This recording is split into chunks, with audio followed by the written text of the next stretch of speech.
Good afternoon, everybody. At the onset, I would like to thank you all for coming here for this event. Just briefly about myself, मैं जम्मू से ही हूँ. I am born and brought up in Jammu only. मेरा सारा initial school education Jammu से ही हुआ है. मेरा MBBS MS GMC Jammu से ही हुआ है. So I've been in NCR for last 12 years. So 2012 I went to Rajiv Gandhi for my super specialty and training in oncology and robotic surgery. And since then I'm working in NCR only.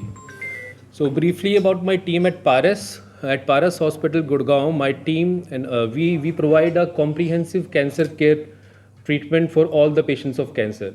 So under one roof, we have got all the specialties: the surgical oncology, medical oncology, and radiation oncology, and the ancillary specialties. So मैं और मेरी team we specialize in robotic surgery. So अगर मैं robotic surgery की बात करूँ, so robotic surgery ने basically in last couple of decades it has revolutionized surgery, especially cancer surgery. So हम उन organs की surgery कर सकते हैं जो पहले possible नहीं थी. So particularly robotic surgery is very useful for cancers of the throat. गले के कैंसर होते हैं, टॉन्सिल के कैंसर, टंग बेस के कैंसर्स, लैरिंग्स के कैंसर्स. तो इनमें और कोई तरीका नहीं है सर्जरी करने का, तो robotic surgery is the only choice. उसके बाद आजकल हम बहुत ज़्यादा रोबोटिक सर्जरी कर रहे हैं फॉर थायराइड कैंसर्स. अगर थायराइड कैंसर्स की बात करें तो जो ट्रेडिशनल सर्जरी है उसमें एक गले में बड़ा सा स्कार आता है, उसके थ्रू सर्जरी की जाती है, ओपन सर्जरी. ये स्कार देखने में बहुत ही बुरा लगता है कई टाइम, और कई बार स्कार की हीलिंग अच्छी नहीं हो पाती है. सो इसको अवॉइड करने के लिए robotic surgery is a very good mode. So robotic surgery में we do surgery from places which are not visible. एक्सला से हम दोनों तरफ से अप्रोच करके इस थायराइड ग्लैंड को निकालते हैं, तो कोई स्कार दिखता ही नहीं है आगे. इसी तरह हम काफ़ी सर्जरीज कर रहे हैं. जो नेक डिसेक्शंस होती हैं, they are very frequently required for cancer cases, उसमें भी हम रोबोटिक सर्जरी करते हैं.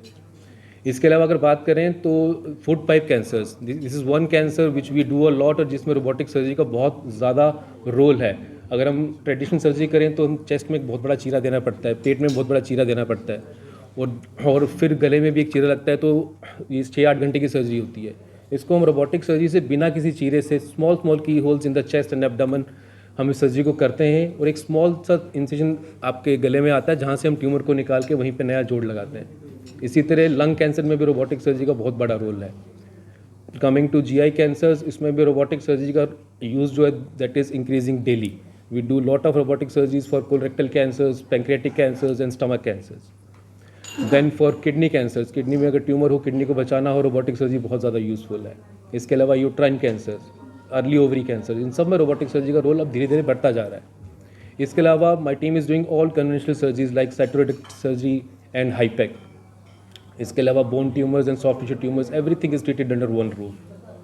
So last 12 years we have been treating domestic and international patients. A large number of patients we have treated. Jammu से काफ़ी पेशेंट्स इन पिछले 5-7 सालों में मैंने ट्रीट किए हैं.